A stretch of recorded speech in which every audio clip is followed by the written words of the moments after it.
Hey, what's going on, everybody? Welcome to a very special, and we'll see what becomes of this. Am I still on the air? Our first video edition brought to you by Zoom here. So welcome, and you can finally put the faces to the names for the first time ever as we have the crew all back together. We got Peeps, we got Frigginz, and even Geeky Pat has joined the party. What up? Geeky Pat, thanks for joining. So good to have you back, my friend. Oh, that's sweet of you guys.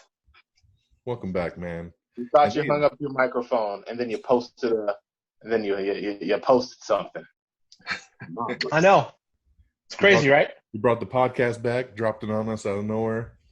I'm going to have another one coming up soon. This week. Nice.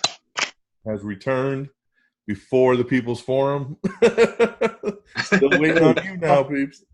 Sometimes you just need a long break. I mean, I know none of you three understand that, but you just need a long break from your podcast every once in a while. And I do. What's a break, Pat? What is a break? I need to know. I would like one. What am I eating? What do you want, like 14 years now, Don? No, but 2012 is when we began, so yes. It's been 8 years, man. Just about hitting 300 episodes. So, you and Nick start, or was it just you? Yeah. When we started this together, and then Choking on water. Continued it on. I don't even remember how long I've been on my own now, but it's been at least 5 years. So Curious how it had to be at least 5 or 6 years because I met you right when it happened. yeah. Well, it was right around. How did it start? Like, what's the story behind that? The story behind it. Well, we did the wrestling. We did the wrestling podcast first. I had a wrestling podcast that we started called Future Endeavors, and then that ran for quite some time. Did it with a couple different co-hosts, and then one of the co-hosts wanted to do some sort of other podcast that was not really what we are now, but in a way, like it was still, pop culture. It was news. It was, movie reviews. It was just kind of a little bit of everything. It was kind of aimed to be more like a morning radio show kind of thing, and that's what it kind of started out to be. And after doing it like that for a couple months, we revamped it, and that's when it became Am I on the Air? And then we changed the format up to be, pretty much all movies and reviews and everything like that. And then ran it with a co-host for a couple years. And then, like I said, like once my daughter was born, it became pretty hard to schedule and do it. I was doing it with a co-host that lived in Washington, so it was a, 3-hour time difference and trying to always figure that out. Look how much trouble we have, and we're all, let alone throw in a 3-hour time difference. So, it's always easier for me to record later at night and then think about that with a 3-hour time difference. It just became very, very hard to schedule. So he dropped out, and I just loved doing the show. So I continued it on solo. And then here we are many, many moons later, which honestly, the show's a little bit easier to do on myself. Sure. Pat remembers the good old days when it was two of us, and especially towards the end there, it got hard to talk about certain things because I watched way more content than he did. So it wasn't really every time they talked, it was like, so did you see Sleepy Hollow? No, I didn't watch it that week. I haven't watched it like 2 weeks. That's what he would say. And then Don would be like, well, then, this is what it was like. Because it was always like this awkward thing near the end there. Yeah, very much. It became very awkward, especially towards the end. Like in the beginning, like he watched a lot of stuff. And then as the years went on, he kind of phased off of a lot. And I had nobody to really bounce anything off of. I would talk about something, we'd bring it up, and once again, it was just me talking about it. So it was a no-brainer when he kind of bowed out that I was like, you know what, I'm just going to keep this thing running, and it's a little bit easier solo. Obviously, I can record whenever the hell I want and just do it when it fits my schedule. And then, so we've continued trucking along. So, yeah, so here's Am I on the Air? And then, of course, a couple of years ago, we started these Am I Still on the Air spinoff kind of episodes, which I started one summer, on my own before you guys jumped in, as just what it is. It was kind of, I was using a different app, and I wanted something that was kind of exclusive to that app at the time. It was like, special bonus episodes. If you have this app, you can kind of listen to something that wasn't on the normal podcast feed. So it was almost like how some people do with like their Patreons and stuff. I was gonna say that's Patreon before Patreon, right? Yeah, pretty much. Yeah, Only no pay. It was like special stuff, but it was still free. It was just you could only get it through a certain app. And I did it a lot over the summer times with spoiler reviews and when the Oscars came out and talking about movies and stuff like that. It was always focused to be, because the show covers so much stuff. Those Am I Still in the Airs were supposed to be very much one particular thing, and then that's when we opened it up and then started bringing you guys on a couple years ago, and then just really digging in on the spoiler reviews. And Pat bailed out for about 2 years. and then Pat disappointed for a while. I'm gonna play interviewer here. And Pat, how did you get involved? I mean, were you doing it before you met Don, or did Don pull you in? How'd that go? It's a long story. I was born into a family of podcast. No. So what happened was I actually did do some podcasts before. They're probably about only like 20 minutes long because I was really new at it. And then I kind of stopped. And then I met Don, and then he told me about his podcast. That inspired me to then do This Week with the Geek. And so that's how This Week with the Geek started back up again. And then it trickled down over here to Peeps.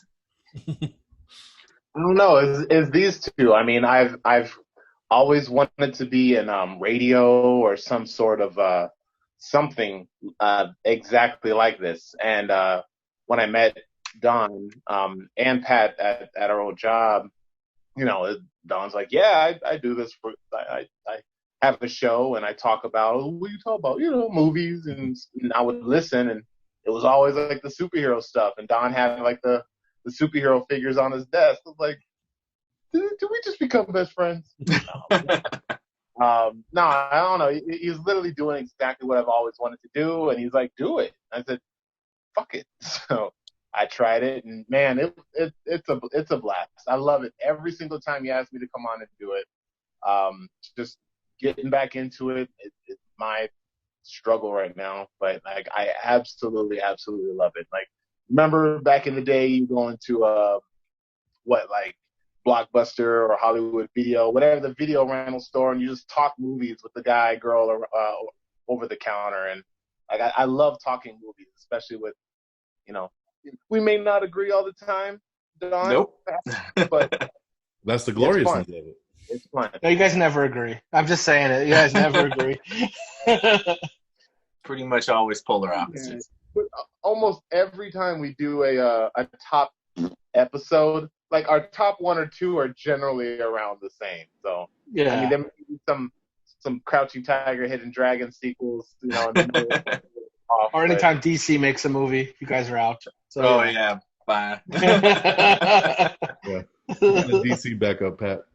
Except Wonder Woman. Or Valiant makes a movie and then nobody. Hey, don't bring that up. I loved Bloodshot. Yes, Bloodshot was very good. Nothing like the comic books. I'll tell you that right now. I mean, it was so different. The general idea, is there, he heals or whatever, but there was a lot of liberties, and I guess they got the general point, but nonetheless, it was right. So, what would you say was a glaring omission-based comic book to the movie? Like, what were the big differences you saw as a comic book fan of Bloodshot? Well, there's a couple things that really stood out. So first off is just the appearance. Bloodshot has this big red circle on his chest, and that's glaring. That's like on his skin. He wears a shirt with a big ass red circle. And they tried to do always have that. No, the movie did the whole let's try and make it real and have some crazy scientific explanation as to why the glow is there. So it was more of a glow that resembled the circle, and it wasn't like E.T. What's that? Is it like E.T.? I haven't seen it. Oh yeah, on the street. Ouch. Chest glow? I thought it. Yeah, it's like right here, and it kind of glows a bit. Yeah. But so that's the first blurring thing. And if you want to get really nitpicky, his hair Ben doesn't even have any hair. He's supposed to have these weird little things on the side of his hair. Yeah. You know what I'm saying, Pat? Come on. Hair's being very, very picky there. And the origin. I mean, it wasn't so different. It wasn't like the Hobbit movie and the Hobbit book. Those were just nothing alike. So it was still pretty close to the source material, even how he became Bloodshot. One of the biggest problems, and Don, you're going to kill me for saying this, but the fact that it was Vin Diesel. I mean, I like Ben. Stop. Dude. You don't start a franchise with like Always a 60-year-old muscle guy. First of all, he is not 60.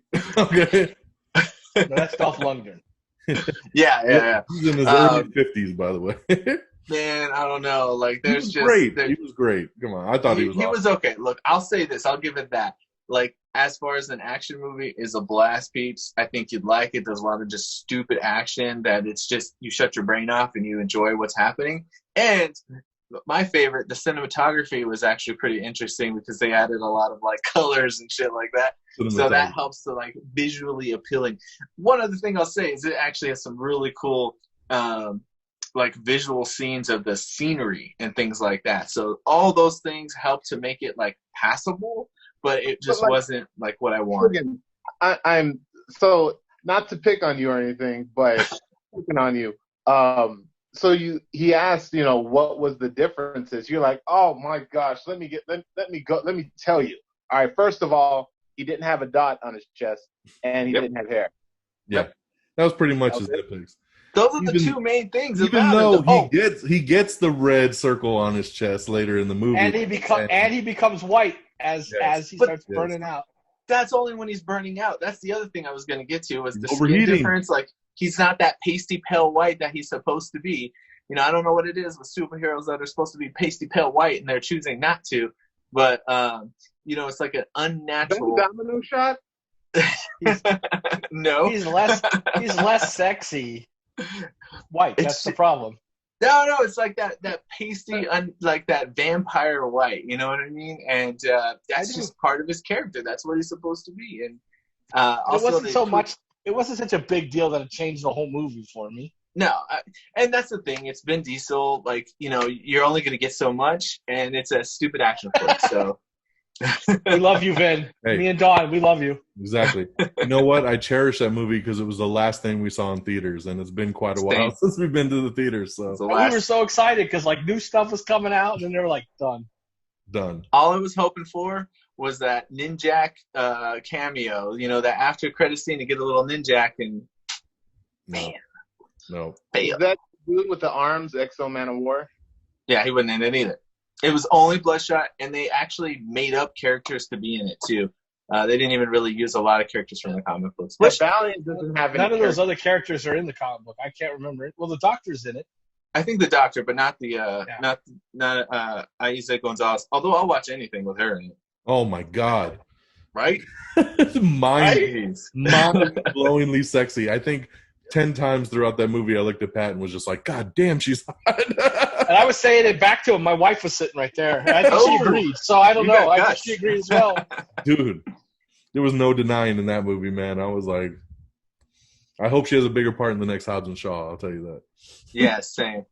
Peeps, what was the last thing you saw?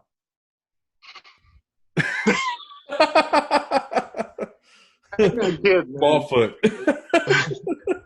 Last movie I saw in the theater was Onward. Last movie that I saw was Dr. Dolittle. Yeah, me too. Dr. Dolittle. Or just I watched it on your account. Oh, what's up, Don? I said Dr. Dolittle or just Doolittle? Doolittle. Oh. We need to specify because Dr. Dolittle, Eddie Murphy. And it was good. I liked Doolittle. I'll be honest, I'm glad I didn't see it in the theater, but it was awesome. It's still a good movie. Awesome. Yeah.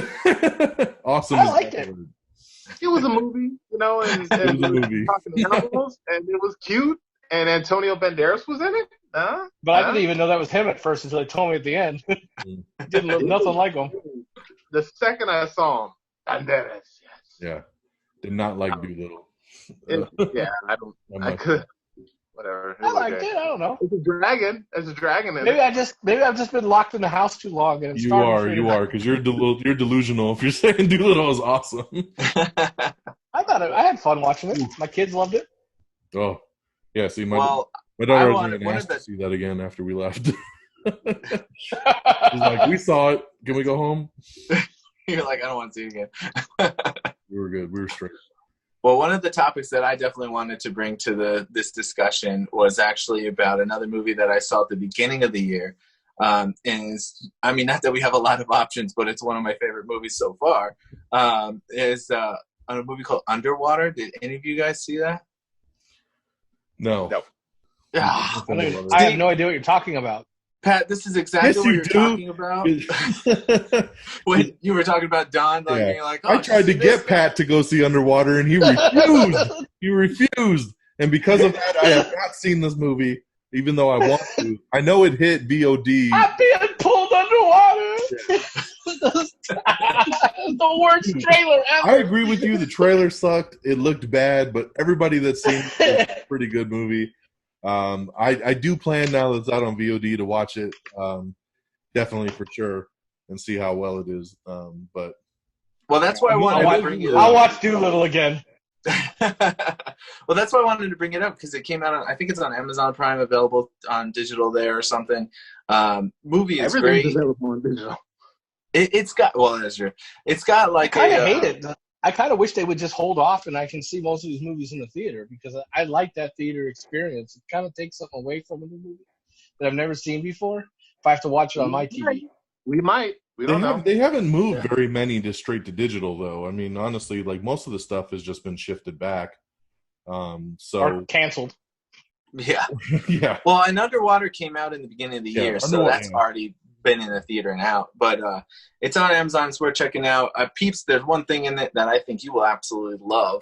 And there's it's kind of got a little bit of an Alien vibe, Pat. It's got a little bit of Alien vibe, so it's not too bad, and I would recommend it. And there's not a whole lot to watch right now, so you might as well. I heard they look like Cthulhu monsters under there. Yeah, kind of. Yeah. Spoiler. Jeez. Yes. Wait, there's monsters. And the best part's when Aquaman comes and saves everyone. Prime, I'm going to say Voodoo. Get it on Voodoo. There you go. That's where it's at with that list, Don. That's thanks to you. Voodoo list. Voodoo, baby. Yeah, the list. The greatest invention ever.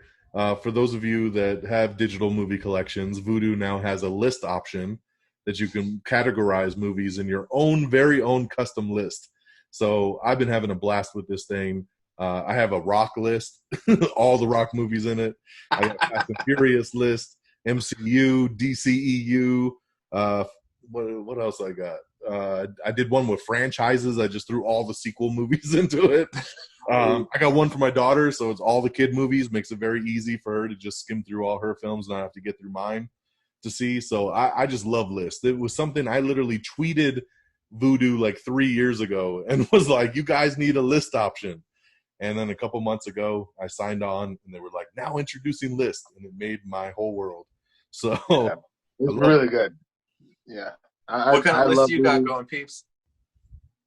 I just, so mine's is super basic right now. Voodoo, they have it so that if you buy it in a bundle, they all exist together. But if you don't buy them in a bundle, you have to kind of search for it. So I just been putting all the sequels like next to each other. I just got like the Harry Potters, the Star Wars is. I had them all in there, and then the new Star Wars came out, so those were not in order, but they are now. So yeah. Well, so I have so much time to kill now. I just keep them A through Z, and I just take 37 minutes looking through all the movies. I don't want to watch any of them. Well. So. Yeah. What I like about the list is that not only can you customize it, but like you can replace the order of it as well too. So you can kind of have things like my MCU list is exactly like in order from Iron Man 1 all the way through Endgame. So cool. it all flows in order. All the sequel movies and stuff like that. So I like that you can kind of play around with it and put it in any kind of sequence that you want. And when you buy a movie, it's got the option right there to just plop it right into a list right out the bat when you buy it. So you don't have to worry about forgetting or doing it down the road. So pretty cool. It's a pretty cool feature, man. I love Voodoo. Any movie you buy digitally should be on there. And right now is a great time. Which I hear Peeps stop buying physical, Frigginz stop buying physical copies. What? Have you fell off the wagon? I fell off. I gave up the steelbooks. I gave up, the special edition packages, all that stuff. But I'll say this: I gave up buying movies altogether. Like I don't even buy the digital. I just stopped buying them. I'm like, I watch a lot on my cable. Like you get the on-demand option or whatever. Yeah, so I'll watch things through there and whatnot. But yeah. I started reading a little bit, so I've been kind of reading more. I mean, I read a lot. Yeah, I me read too. some books. Yeah, it's just funny once again, just the delay of the digital version compared to a disc. Especially seeing, because a lot of studios are releasing the digital versions early right now, obviously because people are home, so they're pushing up the release dates. But like, for example, the Harley Quinn movie, like that came out on digital at the end of March. The disc does not come out to the mid-May. Like, so that is just so ridiculous to me that the physical copies are that far out at this point when you could just buy it digitally right now. It shocks me that they still make DVDs. I just don't. I mean, I would not buy if I bought it used. Maybe I'd buy a DVD, like if it was like $1 or something.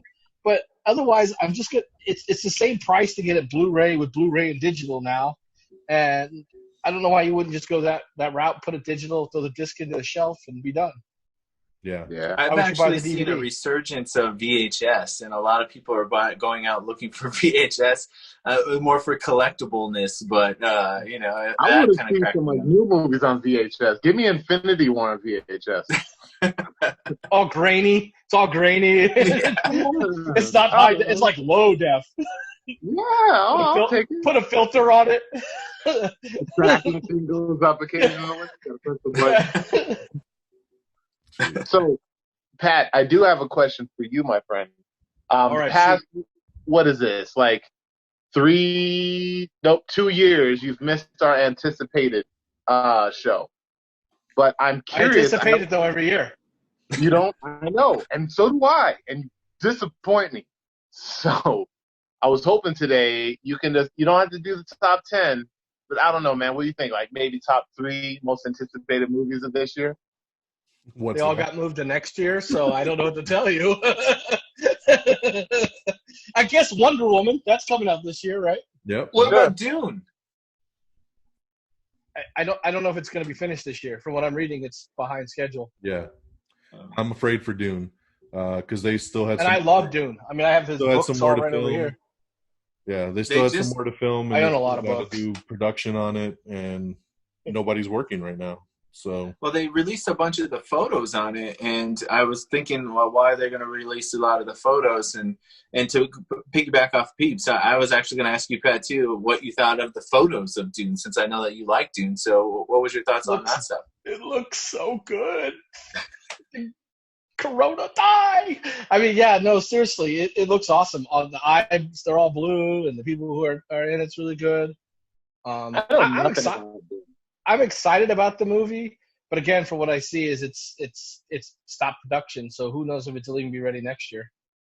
Yeah, that's I'll be fair. To be fair, it's disappointing, but I want people to be safe too. So I get it. You don't want to get a bunch of people in one place. It takes a lot of people to make a scene in a movie, and it's like wrestling right now. I get it. Why that's everybody should do it on the green screen, and they can just put it all together.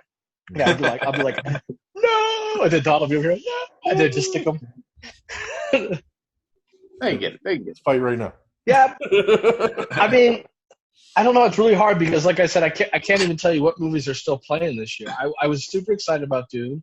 I was super excited about, believe it or not, I wanted to see that the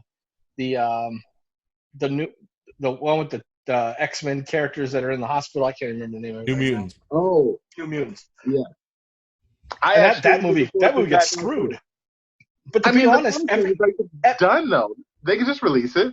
Yeah. Right. Yeah. That's what I was gonna say. I don't know why they're putting it off. That one's gonna end up on straight to streaming. I feel. I don't feel like New Mutants is gonna make it to the theater. It didn't look appealing to me until I saw the last 2 trailers for it. Yeah. It looked awesome. Until they let the director do what he wanted with it, and yeah, it looks pretty good. And I'm still waiting for the Snyder cut. I don't know. I'm just saying that should have came out this year too. It's coming. Yeah, hopefully it will be out this year. We gotta see. Straight to digital. Yes. Okay. HBO Max. I just want it. HBO Max. That's the plan. I don't know. How could they have a Snyder cut if he didn't film the scenes he wanted to film? He filmed everything. It was done. Though. He filmed a lot. It's just the special effects aren't completed. Oh, I thought they. Oh, okay. I thought all the he's trying to polish it, and that's why it's taking so long because he needs like another 15 mil or something to finish these effects. So they're trying to figure it out. Yeah. But I know the original plan was to debut it on the new Warner Brothers streaming service, the HBO Max, that comes out in May. So that's their big new streaming service, and DC is owned by Warner Brothers. So that was going to be an HBO Max exclusive to see the Snyder Cut. But now, once again, with the shutdown and everything, that plan does not look to be as likely, at least for this year. So I don't even know if DC as a comic company is going to survive this year, to be honest. They're looking for people to, for what I read, to buy it. Marvel's interested in it as a property, so they might own both Marvel and DC soon. That would be nuts. They're talking about even doing mergers with comic books with Marvel and DC, is what I've been reading. I would hate that. Yeah, there's a big fan base for the. There's a big fan base for the Amalgam, or however you say that word, where they're all mixed together. But personally, I like the universes being separate, and I do have a fear that they try and mix them together, and whatever. But and even though I'm a DC fan, I love Marvel too. It's just I just like they have their universes are very different, and right. they wouldn't merge very well. I don't think you would have to actually restart everything, and I don't want that again. I'm getting tired of restarting. I think even if Warner Brothers bought the rights to it and everything, I don't see them, like, you're not going to see Cap and Superman in a team-up movie. Like, I think they would still treat the properties separately as, it would just be under that Warner Brothers, or Disney or whatever, banner, and then I think it would still be DC completely separately. Disney Comics, it'd still be DC. It'd be fine. Since Disney owns Fox, are they still going to keep the the Fox, spotlight? They're keeping the studio and all that. Yes, so but at the end of the spotlight, the Fox has been removed. 2 years. The Fox has been removed, but it's just 20th Century Pictures is, I think, the official name, and then 20th Century Spotlight or whatever, which was the Fox Searchlight one, which is like the more artsy films. It's just, I think that's just Searchlight now. But same logo, same fanfare, same everything to kick it off. So it's pretty cool. Any news on Warner Brothers and whether or not they're going to be delaying their release of the streaming service that you had mentioned? No, not at this point. It's still scheduled to launch in May. So I'm looking forward to it. That's going to be a big one. That's good, because then that sounds like they have some completed work. Because my worry was that stuff wouldn't be completed yet, so why release it? Well, I think some of them still want to launch anyway because they still have catalogs. They still have things that can show. Yeah, and that's where people want. Like, that HBO Max owns all the rights to South Park and to Friends. And, big things that they're gonna have the whole library too that you can stream on, and movies. Aliens, things like that, right? Well, and you get HBO with it also, so you get out the whole HBO catalog as well. Sopranos and Game of Thrones. So there's going to be a lot there. So I think even if they're behind on the original programming, they'll still launch it just for the catalog. I know that that's what NBC's doing because they have their own streaming service, the Peacock, which launches in July. Which is actually rolling out to Comcast subscribers this month early because it's owned by Universal, which owns Comcast. So I'm waiting for the free trial to hit me. It started rolling out today, and it's supposed to slowly roll out to the end of the month. Unfortunately, I didn't get it today. But like for them, all their original content, I think only one show has been completed of their original content. Everything else was in the middle of production during the shutdown. So they're still going to launch, but they're pretty much just launching the same thing with their library, because they're going to have The Office and they're going to have, Parks and Rec and all these other shows that you can watch that are NBC owned shows. So same thing. So NBC movies, NBC shows. So I think it's a good time for these streaming services to launch regardless. Everybody's home for the most part, A couple of weeks ago, Quibi launched, the other streaming service. So, there's so many things hitting the market right now. But they really called it the Peacock? It's called Peacock. Yep, that's the thing. Isn't that like another way of saying small penis? Well, NBC's logo is the peacock. Oh, I get it. Okay. No, I'm just kidding. Damn it, Pat. We've missed you, man. Yeah. Saying the inappropriate stuff. Has anybody else checked out Quibi? No, I don't plan on it. No, I've seen some commercials about it and some of the shows. Yeah. This one with, oh my gosh, what was it? This couple, they find like a whole bunch of money inside of that one looks pretty good. It's great. That show is awesome. It's called Flipped with Will Forte. Yeah, that show is super funny. I signed up for it. If you sign up now, they have a 90-day free trial. There's no reason not to try it. It's 3 months totally free. So it's worth it, man. I mean, it's just hard to get used to it a little bit because the episodes are all very short. They're only like 6 to 10 minutes.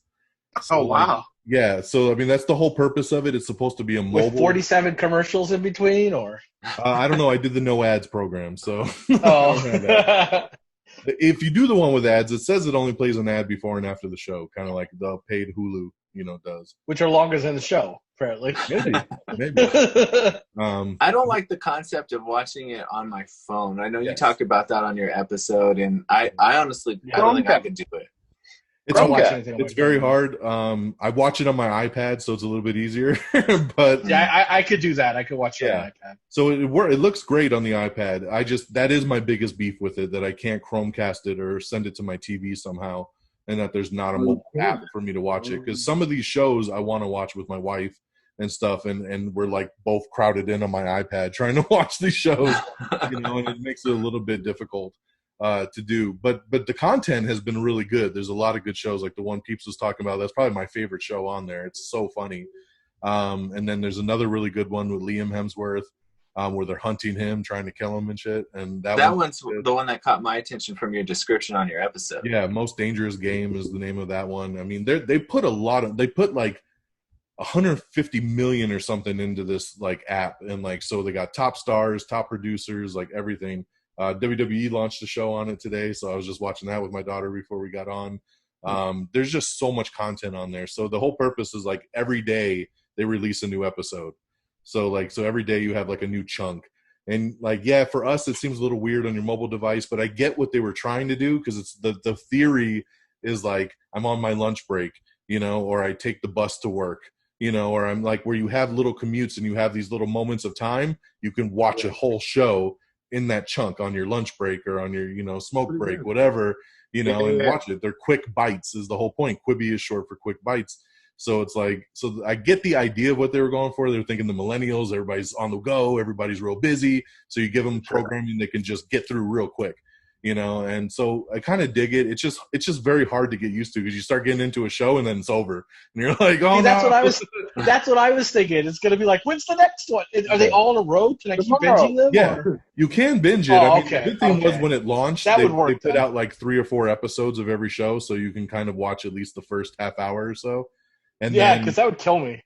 Yeah, 10 minutes and then a week later. Like what I started doing last week is I didn't watch any like all week, and then on Friday I just let it run. So then that's a good plan. Then you can watch bigger chunks on there instead. So they release them every day for the week. Every day, Monday through Friday, there's a new. Oh, that's not so bad if you just have to wait then. So I mean, like I said, dude, 90 days free trial. I mean, you guys should check it out. I mean, it's worth it. Maybe I will if you don't like it. Yeah. It doesn't even take any card information or anything. So. I honestly didn't know what it was when I saw the commercials. To be honest, I didn't know. It looked like a TikTok or something. And way off of TikTok. I'm way too old. That's what I was thinking, My hope is just soon in an update they will give me the Chromecast option that I can beam it to the television, because, I don't see why they wouldn't. They want to format it for your phone. I want to see it on the TV. Oh, I got you. It may not fit well. I want to see it on the big screen. Yeah, it's much better that way. That's why I don't like watching the trailers on a damn TV or on my cell phone. I want to watch or at all. The biggest, or at all. Ever. Hey, did you see that trailer? No. Don, you talked about on your latest episode the trailer for Extraction with Chris Hemsworth on Netflix. Yes. And like I put on the trailer and I saw like 5 seconds of it. I literally turned it off and I was like, I'm in. Oh, you well, at least you were in. I was waiting for you to be like, fuck that. No, that's right up my alley, man. But I didn't want to watch the trailer because I didn't want it to ruin anything. Can't wait for that, man. I've been waiting for that one. Big That's action cool. movie, Chris Hemsworth on Netflix. Let's go. I just found out The Big Show has a show on Netflix. Yes, I'm all done with it already. Is it good? Here's the thing. No. That was a no. You shook That's your a no. head, so you're like, well, here's the thing. I have to set the tone for this show. It's good, but it's very much a kid show. Like, this was for my daughter. Like Aria loved it. Like every day she was like, "Can we watch a new episode?" She binged the whole thing with me. Like, it's totally meant for that age range, like 1 to 10. Like, it is it basically could have been on the Is it Disney like with his Channel. kids or something? Yeah, it could have been on the Disney Channel. Like, it's Oh. about him and his family. He's playing himself, but not like at the same time. He's retired. He's spending time with his family, and he's got 3 girls. The hijinks at the school with the girls and blah blah blah. So it's very, very just that old school TGIF kind of family sitcom. So it's nice. I mean, there's not a lot of family sitcoms that you Is can there a laugh track? everybody and just watch and not have to worry about language or sex or whatever. So it actually was a very nice way to sit down and binge a show with her. So I did like it. Big Show's great in it. I want to say he is phenomenal in it. I was surprised at how well he came off on this show. But yeah, it's worth a watch. But just be forewarned. I mean, it's not really meant for us. It's very kid. Not a lot of wrestling stuff in it. Some they make a lot of references, because he's retired, so he always name drops people throughout. He's not retired because I saw him fight for the championship 2 days ago. I think that was 3 purely days ago. for the Netflix plug. That's what I thought Oh, too. he had a new show drop. Let's get him on a match. 'Cause he hasn't wrestled in forever. How do you come out of nowhere and just be like, I want to challenge you for the belt? I don't even understand it. Smack. I'm curious about that for you guys. Like, how's that been being wrestling fans, watching like nobody in the stands, and they're like, "Yeah." I'll let Don answer first. I mean, I just want to point out I'm not a fan, and I watched a couple scenes of it. I 20 guess minutes. I don't know what you say, and I'm just like shaking my head, like, how does anybody watch this? So I'll let Don answer first. Go ahead. It was very hard for me to get into. I'll tell you that. I know the first couple weeks of it, I was like, "This is ridiculous," and it was just really hard for me to get into. I'll tell you at this point, because it's been a while now, it actually doesn't bother me anymore. The focus is very much on the wrestling and just kind of watching the matches. Like, obviously, it's not the same. I mean, not having a crowd interact with and cheer and boo. I mean, that's a part of the show, and you're missing that. So it was hard, especially to see a WrestleMania. I mean, their biggest show of the year done with no crowd. It was very, very odd. It didn't feel like a WrestleMania at all, but I applaud them for trying to get through with this. I don't know if you saw, Pat, but they are an essential business now, and they will be I did. shows Good. next week. I feel like Vince McMahon said, "Here you go. Hell I'm yeah, he essential did. business," He and was the like- mayor said, he was "Oh like, yeah." I would like to propose a deal. That we're an essential business, and they were like, "No, you're not." And he was like, "Oh, yes, we are." He's all, "Check your bank account." And they're like, For "Yes, me- you are an essential business." For me, I watch almost all the wrestling programs, including Impact. Only one I don't watch is NXT UK. Sorry, I just don't. But I watch all the wrestling shows. They're all starting to go that way. So it's like the only way they can keep going, except for Ring of Honor just plays all the old stuff, so I just can skip that one. But my only problem, really, when I first watched it, it seemed very low production for me because I was so used to a higher production. But then I realized it really didn't have anything to do with that. It had more to do with I feed off the audience. So if the audience is dead, I feel dead about the match too. If the audience is very hyped up, I get very hyped up. Or, What? I catch myself being a mark. I'll fall into the lines of the boos and the cheers and all that. And now they come out and they're like, and the champion, so and so. They're holding like they're waiting for cheers that never come. I mean, it just some of them will even go, Like, it kills me. And the only other thing I don't like about it is they talk to each other in the ring. Don's getting used to it. It still bugs me. It just sounds forced and fake. And it sounds. I just hate it. I'm just like, just wrestle. No, because you know what's crazy about that is that they always do it. We just can't hear it because of the crowd. We never hear it. So without it, I actually kind of dig it because you get a little bit more invested in the match because they're sitting there talking shit to each other while they're wrestling. And you're like, this is kind of interesting because you don't normally hear that kind of stuff. So, but I feel like it's more. I feel like it's more over the top because we can hear. I will say, watching AEW, they stick their wrestlers, like the good guys on one side and the bad guys on the other. In where the hard cam's in the middle, so you can go back and forth. It does give me a more sense of a crowd and something to feed off of. So I kind of do like that. Although the matches they've had lately haven't been very good. But where I could say WWE's had some good matches. I love that Nia Jax came back, by the way. Yeah. Love you, Nia. Yeah. And but it just seems like they made the best. Everyone, but WWE for sure has made the best of a bad situation, including WrestleMania, for what they put on, for what they could do. It was amazing, and there was a lot of it I liked. I mean, there was like maybe one or two matches it wasn't really good. I was worried about the Boneyard match because it was all like a production, but it gave me this old school. Yeah, it gave me this old school feeling, like when I was in the '90s or whatever watching it. It gave me this cool feeling. I will say the theme one, until someone analyzed it later, and I watched the YouTube analyzing of it, I didn't get what I was watching. I had no idea what was going on. It really, it really comes down to though that I love wrestling, so being able to see them wrestle is better than not having any wrestling at all. Yeah, man.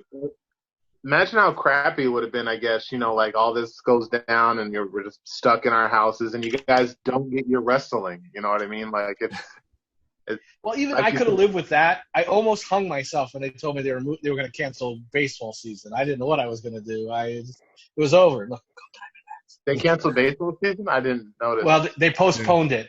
Yeah, they postponed it. That's why you didn't notice. You would have noticed anyway. Yeah, it's But to be honest, if they hit a World Series right now with no fans, it would be awkward and weird. Sure. It would. So doing WrestleMania with no fans, it's not their fault. There's just it's the safest way to do that. I feel like the silence is a really strange aspect. I don't understand why they're not just like pumping in music or even pumping in old crowd music, like I don't know, like a comedy really soundbite where they're laughing. Me and Don were talking about that with canned laughter or canned clapping, but then it would seem very fake. Because they would be manipulating you to feel the way they want you to feel. I think the commentators are trying to make up for it. They're kind of really trying to talk a lot, throughout the matches to keep you occupied and something to listen to. They should just put like thousands of those like flailing tube men in the background. That's what they should do. Totally agree. Yeah. But like I said, the more and more we see it, I'm getting used to it. You starting to get used to it, Pat? I mean, it's starting to just become the norm at this point. It's going to be weird going back to a crowd after all of this. I almost, though, the other day, I muted it because I was talking to my kids. He was talking about his schoolwork, so I have to talk to him about school, and I muted it. Are they sponsoring you or something? Anyway, I muted it, and I didn't even notice. I was still watching. I forgot to unmute it. So at some point, there is an awkward silence that's there. Costco. Here you go. Anyway, yeah. I'm getting used to it now, and I think it's going to be. I feel like it's going to be that more exciting. Yeah. Go back to a crowd. I just hope it's before Money in the Bank because I don't know if I want another pay-per-view at the Performance Center. I was going to tell you, I may not come over for Money in the Bank either. We usually get together and watch pay-per-views. I didn't even care about watching WrestleMania live. I know, it made me very sad. He left me all alone to watch it by myself. It was over 2 days, but I'll be honest. I came over twice. Yeah, but I'll be honest. 3-hour chunks were nice instead of 18 hours. Yeah. No, I did after WrestleMania on both nights. I did a wrestling show with my brother, and the question came up from one of the guys Like, how would you like this format in the future? Do you think this is something they should stick with? And I totally think they should, to be honest, because Me too. last year's WrestleMania, that thing ran for almost like 8 hours. I was exhausted afterwards. Yeah, and I just sat in a chair in the afternoon, and it ran to like midnight. It was like 2 a.m. in New York where they were letting everyone out. Yeah. So if they can do this and spread it out over 2 nights and do 2 nights of 3 hours each, beautiful. And as a fan, I think that'd be cool if I was seeing it live, to be like, let's go Saturday, and then we get to go back Sunday and watch the second half of it. And sell it as a package. One ticket price. Hell yeah, dude. This is the way to go. It's their biggest show of the year. They can really stack the card knowing that they have 2 full nights to fill. I think why not? I think this should be the way they go in the future. It was also very exciting to have 2 main events. Yeah. Because sometimes you have 2 main events, but only one can be the main event. And if this one's better than the one they put on afterwards, which has happened a couple times, you're like, oh, man, why did they end on that? But if you had 2 nights to do that, this one would seem maybe more exciting because it didn't come right after the other one. Exactly. All right, guys. Well, Don, I thought this would be a perfect time to hijack the show for a second, because there was a topic that I've been wanting you to talk about for so freaking long, and you've completely ignored it, and you completely ignored all my requests. Oh boy! How about, guys? This is why I left. and you got a D&D player right here. You got a D&D player right there. You got a D&D player right there. We got all these D&D players, and you refuse to talk about Critical Role, which is what? Yeah, why aren't you talking about Critical Role? Critical Role, man. No one wants to talk about that. Yes, we definitely do. Oh, dude, no, I'm so excited about the cartoon, the new Wild book that came out. Hey. Come on. Yeah. Okay, Exactly. I'll tell you what. Since I had no interest to talk about this news, this is your chance to talk about this news. So we'll turn the floor back to you. Down there. Go ahead and talk about that. Sounds good. So, yeah, Critical Role is a Twitch channel podcast about a bunch of voice actors playing D&D. And they get, like, really into it because, again, they're voice actors. So they get, like, accents, and they, like, cry, and they, like, get all emotional, and it gets, like, super crazy. So they decided to do a Kickstarter to show – Don's out. He's like, I'm done. But they decided to do a Kickstarter to get their own show out. And they had a goal of reaching $1 million to do 2 15-minute episodes. And it was going to be kind of a prequel to their story, so people that don't know anything about it can jump in and enjoy the fun stuff. They ended up raising – and again, their goal was $1 million. They raised $11.3 million. They made the first hour on that. For a D&D series. It's insane. And they made $1 million in the first hour. Yeah, that's what it was in the first hour, yeah. Ended up breaking so many records on Kickstarter for video stuff and all that, raising money for video production kind of show. And not only did they get enough money to make those 2 episodes, but they ended up turning it into an entire series. So we're going to get like a 6 to 10 episode series to include those 2 original shorts and then a story from the original campaign they did on their Twitch channel. And it's all going to be animated. They got the studio that did Avatar: The Last Airbender and people involved with that. So with the art animation part of it, not the writing animation, the writing portion of it. So that show was good. So you're going to definitely love at least the stylization of this stuff. And I'm guessing it's going to probably be a mature audience, because if you watch the Twitch or podcast, they cuss, they talk about slashing people up into little itty bitty pieces and, totally like mutilating the bad guys at times. I think they have a troll penis or something in one of their bags of holding. Yes, exactly. They got some crazy stuff going on. So this is going to be, probably a mature audience type of show with a lot of cool violence, some amazing animation. You're going to have voice actors all over the place. Plus, they're pulling in all their buddy voice actors to play all the additional characters in the background. All these voice actors, too, by the way, aren't just like nobody voice actors. And some of them are even real actors that are on TV shows. They're not just voice actors. So it's pretty, they even had Vin Diesel on the show for once. So yeah. I know you love him, so I thought I'd bring that up. No, that's great. They had Joe Manganiello, whatever his name is. He's a regular now. He was on there too. And Poor they have guy. so much. So we were talking about a show that raised $11.3 million, and then Amazon picked it up. And so it's actually going to come out on Amazon Prime. And I just had to get that on your show, Don, because I was just like dying. Every episode after they announced Amazon, I was like looking, oh, he's going to talk about it this time. He's going to talk about it this time. How's he going to pass up an $11.3 million show on Amazon Prime? He kept doing I think so. Don has like at least $20 million limit. Like that sounds like a lot of money to you and me. Before these movie studios, like 11 million is not a lot.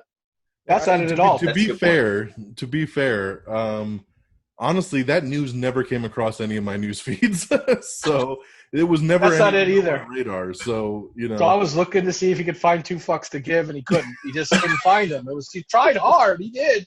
He just couldn't do it. He tells me, hey, Pat, oh, it's not on any like big websites or whatever. So then I found one on IGN that reported on it, and I like tweeted out to him, I'm like, yeah, there's no big websites talking about it. IGN is a gaming website. I don't really get a lot of media news off of it. They don't even got good gaming news half the time, so I don't know. Yeah. Well, I thank you for letting me talk about it for a few minutes, and I'm really stoked about the show coming out, so I can't wait. So I try to be fair to all news. There's a bunch of people that are excited for it. Damn it! Oh, I'm sure. I know the three of you play. I mean, so there's a lot of people out there. I get it. I know that there's a big field for it. Two of us play. I play. I still play with you guys. Oh. Oh, I just run it with my kids once a month. That's it. That's good. That's good.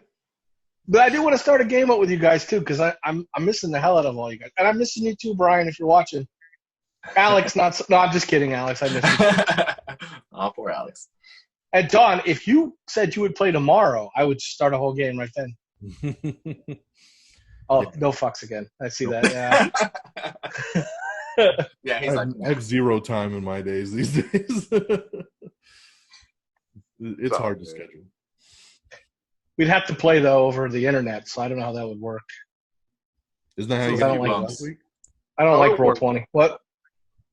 That's how you guys did it last week, right? You did it virtually? Yeah. I rolled my first DM session. Well, kind of a first official DM session. I did an impromptu Dungeons and Dragons game when I was in Vegas, which sounds weird, right? Like you're in Vegas and you're gonna sit there and play D&D, but it happened. And but so this is shout out Peeps. So yeah, first game, it came out pretty cool. There's a couple bumps Awesome. with Roll20, but at the end of the day, Peeps was saying like he had a good time. Well, let me tell you, I'm proud of you because it's not easy being a game master or dungeon master.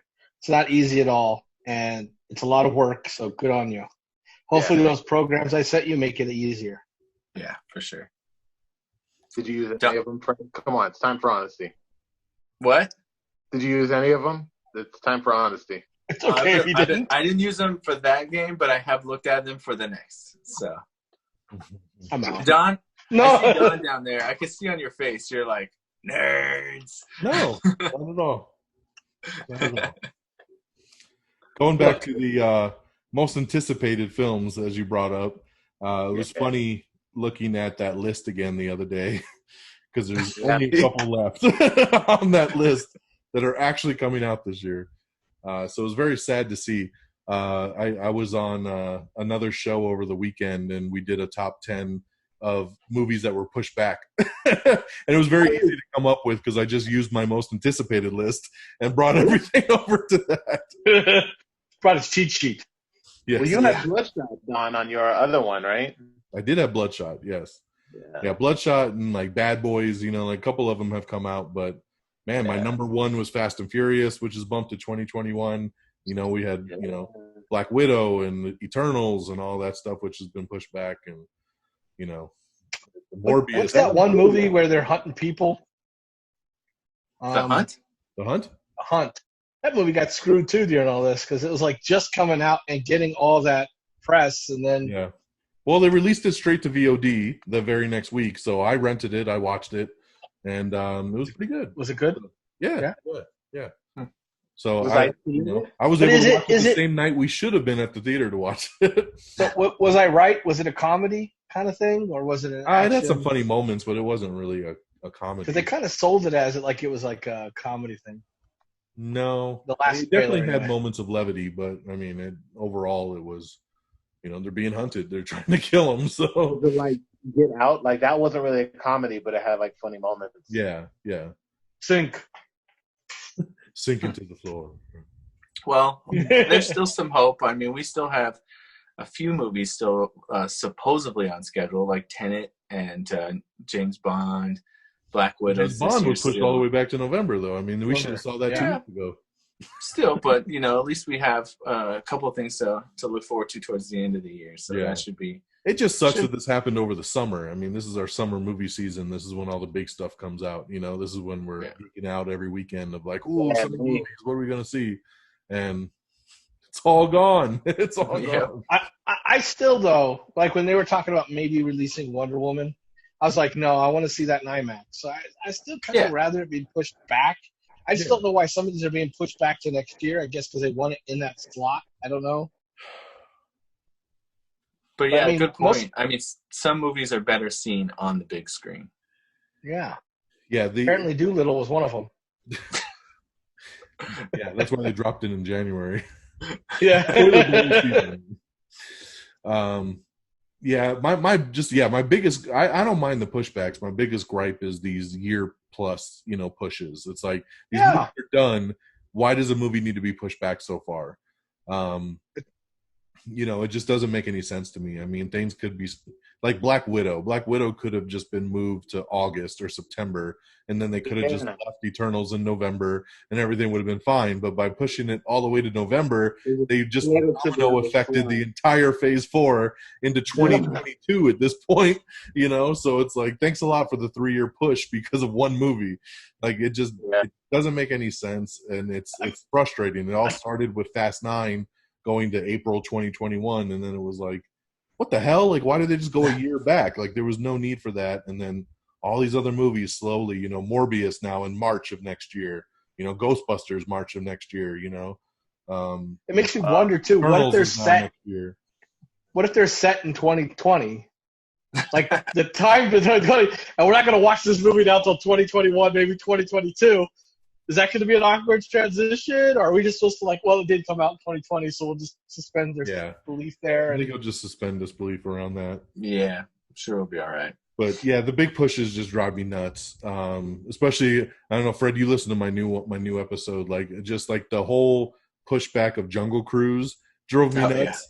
Because literally pushed a Disney movie to put another Disney movie in that same slot, which was yes. And I'm why did you move it to then put if you were going to move it, you did it because you were afraid of movie theaters weren't going to be open, you weren't going to get the crowd to come out, but you moved it to then put another Disney movie in that same spot, and then you pushed it a whole damn year back to be July of next year.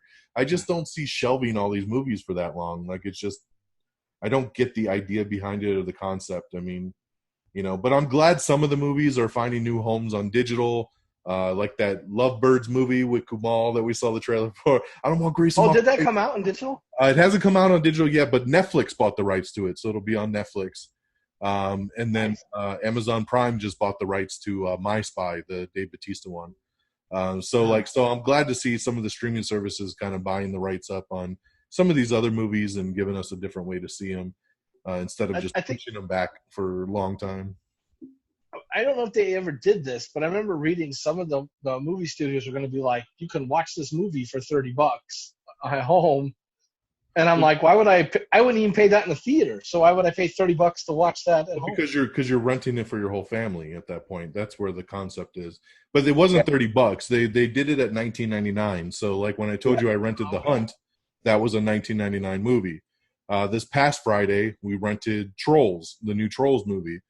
Same thing, $19.99. It was a day one release when it was supposed to come out in theaters, $20, and we can watch it at home nonstop for 48 hours if we wanted to, So we did that, So we got to watch Trolls. Aria loved it. It was a really fun movie. You got to get that one, Peeps. Have you got Trolls yet? Dude, I once it came out, I'm like, I'm about to buy it, and then I saw it was rent, and I had like a 24-hour. I'm not gonna buy that or rent that movie. I'm gonna buy it. And then I thought about it, like, I'm gonna be taking me and my two, maybe 3 kids to see it. I'm gonna be paying, and then I would end up buying it later on, plus popcorn. See, that's fair. Yeah, because I don't take my kids anywhere because I don't love them. So it's too expensive for me at $19.99. Exactly. If it's just you, it sounds like a lot. But when you really break it down and you're like, I'm going, my daughter's going, she's going to want popcorn, she's going to want a drink. I mean, that's now at least a $30 experience where, or $40 experience. And now it's $20. I rent it. She can have popcorn here at the house, so it really makes it easy. You get it for 48 hours. We watched it Friday. She watched it again on Saturday. So you get your money's worth out of it. And then, like you said, in a couple months, they'll release it to buy. And you were going to buy it anyway, so then you just buy it, and add it to the collection. Well, and it's easier with kids. Like I joke about not only my kids, but I do. But I have 2 adults, and one's almost 17 now. So they don't go to the movies as much. They don't like going to the movies as much. But when you're young, they want to go see all these. Like my kids were never going to go watch Trolls. Yeah. But when they're young, they want to see all these movies, and then you got to bring them to the movie, buy them the popcorn, all that anyway. So actually, probably $19.99 is probably a steal because you can pop Walmart. I mean, and if people weren't afraid to come out their houses, you can have a party, bring everybody over, and you can all watch the movie. Party for $20. And we got to redo our top 10 because like even Soul is coming out in 2011 or 2021. No, Soul comes out in November. Comes out November 20th. Oh, I said 2021. Nope, 2021 is your Raya and the Dragon one. That's the one. Yeah. Nope. Yep, I already reported this news.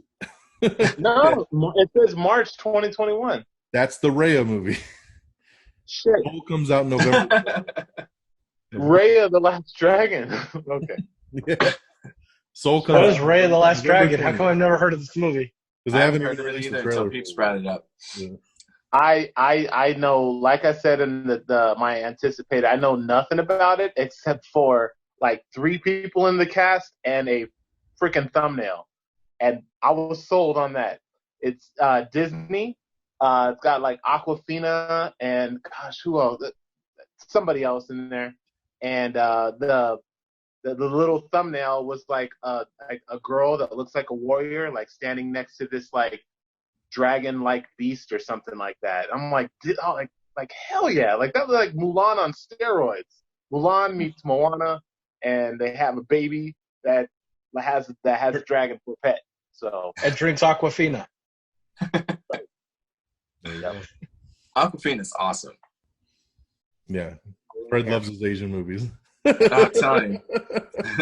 He's all about that Asian cinema. Do the farewell. Ooh, good stuff. I wanted to see Parasite. She was great in Jumanji. Parasite. Parasite is now streaming on Hulu, by the way. You should watch it. I will check it out now that it's on Hulu. I heard it's a really good movie. I didn't even know it was in theaters until Don and we were seeing it one day out there. It was like a limited run or something. Yeah. Very good. Very good. I was like after it won, right? Or maybe. Yeah. No, they had a very limited release prior to the Oscars, but it was like in one theater, I think, maybe 2. And then when the Oscars came out again, they pumped out all the Oscar movies into the theaters, so that's where a lot of other people were able to come in and get it that didn't have the limited release option. But now it's streaming on Hulu, so you can watch it for free. Yep. So I will check it out. I will check it out. Pat, did you see the movie? Oh, no, you don't have Netflix still, do you? I actually got it the other day because some Filipino guy hacked my account and paid for it. So when I got it back, they asked, "Do you want me to return the money?" And I said, "Nah, just keep it active." And so I have it now. I've been rewatching Daredevil actually. Nice, interesting. Check out the movie The Main Event if you haven't seen that one yet. It's the that's a new WWE film that they have on there. Another kiddie kind of movie, but a lot of fun because it's set in the world of WWE and NXT and stuff. Keith Lee has a great part in it. His name is Smooth Operator. Don't bother with Coffee and Kareem because that's not worth anybody's time. Okay. Seriously, there's a movie called Coffee and Kareem. Kareem is a little black boy. Oh, coffee like a stripper, or like what's Huh? coffee like a stripper? No. He's a cop. Coffee is a cop, played by Ed Helms. And he's dating Taraji P. Henson, and her son is Kareem. So they're Coffee and Kareem. That just sounds stupid already. Just the title. Just Yeah, it's not that good. There's a reason it's on Netflix. Peanut butter Falcon. Jeez. Yeah, so check it out. Also not good was the you second. know what I'd season love to of- watch is The Witcher, and I know it's on there. So I got. Has anyone watched it all the way through? Is it good? I've watched it all the way through. I have one episode left. It's very confusing. Started it. Did You haven't you, started it? with seeing all the way up to one episode left, Peeps, and I'm not going to spoil anything, but up to that point, aside from the confusion, do you think that you enjoy it, or? Yeah, very much. Like freaking Henry Cavill is like a fucking amazing dude. He's so dope in that show. And again, he does a thing and he drinks a thing and he turns into a thing. And I'm like, okay, there's a thing happening, but it looks great. It's great. It has great quality. The creatures that pop up, they have that perfect mix of that Star Wars kind of mix of like practical and like special effects kind of thing. It's really good. It's really dope for that. Have you played the video games? No. I haven't. Okay, that's fine. I didn't play any of the video games, and I loved the show, but I'll say that it's tough at first because they do the worst job I've ever seen in cinema of explaining time jumps and the shifts, and it just – and by the end, when they start showing a lot of the like reveals, it doesn't even make sense that they didn't do it in order. It was like, that's not the – I don't even know why they did it. I thought it was going to be this big bum, bum, bum, but it's like, no, that's just the story. And it's like, well, exactly. I played all of them. I've never read the novels. I've wanted to read the novels, but I haven't been able to. So maybe I'll watch it and then I'll report back to you guys, see if it made any more sense to me. It's based more on the novels. It takes place before any of the video games. So they said they're not even touching what the video games do. Oh, okay. The novels are supposed to be really good. I would recommend not only for you, Pat, but for anyone listening, if you're going to watch The Witcher and you have no idea about it, like I had no game knowledge, any knowledge whatsoever, is Google real quick, like a timeline maybe, and have that with you while you're watching it. Because once I saw, like after seeing the movie, I was pretty upset about the time jumps. And then I looked at the timeline grid that someone made online, and I was just like, that makes so much more sense. Why didn't they just do it in that order? So that definitely helps. But if you get through it, it's really good. It's just that confusion of the time jumps is challenging. Okay. Good to know. Has anybody else watched Tiger King? Oh, yeah. I'm not going to. Yeah. I don't care. Is the best. It's the best. It is totally worth watching only to understand the memes. If nothing else, like the memes are so much better knowing what it's coming from. I'm not watching it. I'm not watching it. Yeah. It's so good, dude. It's worth every minute of your time. It's pretty crazy. I'll download TikTok first and try to figure that out before I watch Tiger King. You need to watch Tiger King. So good. So yeah, it's crazy. Worth every moment. All right, guys. Well, I think this is a good stopping point. We can kind of wrap this baby up on our first video edition of Am I Still in the Air? This was fun. Just to the audience, we kind of wanted to just come into this thing kind of unscripted for the first time, and just kind of, this is what we do, man. We're all friends. We live in the same town. This is us basically going to meeting for dinner and just talking, right? This isn't anything. Every time we go out, we're like, man, why don't we have a microphone going right now? Right, exactly. Every time we meet for dinner or something, we're like, we should have been recording this. This would have been a cool episode. So it's cool to do something like this, and hopefully we'll do more in the future here. Putting this up on the YouTube page, and then also trying to add the audio version just for the people that just listen to the podcast. So just another way to do something fun and unique for you guys, especially during this time. when you don't have a lot of other content to see. So, hopefully you had a good time and you laughed and you smiled and, enjoyed the conversation. So, Peeps, where can they find you, man? Shout out. I'm on the Twitters. Yes. For my peoples, that's the number 4. And I think that's really it for now. The People's Forum, it's happening. I just need y'all to please, I'll be on your first episode. Okay. Put it out. I've got a Kickstarter going. I have $1 million. That's why it's taking so long. You're waiting for that $1 million to get going, huh? I'm in the negative somehow. I don't know.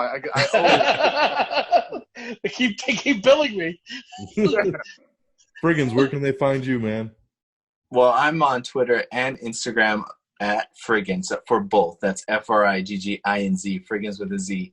I try and promote Am I on the Air as much as I can. I tweet a lot about movies and stuff like that, so feel free to join in on the film discussions. It's pretty much films and D&D stuff for me. So, that's where you can find me. And thanks for having us, Don. Of course. And Geeky Pat, this week with the Geek is back. Shout it all out, man. Where can they find you? Well, lately I've been home. It's been months. I don't remember what the sun looks like. I don't shave anymore. It's sad. No, you can get me at geeky_Pat at geeky_Pat on the Twitters. That's where you pretty much can find me. And you can email me at geekypatbroadcasting.com. There you go. At gmail.com. And you can listen to the show, of course, on reddragonsradio.com. reddragonsradio.com. Red Dragons!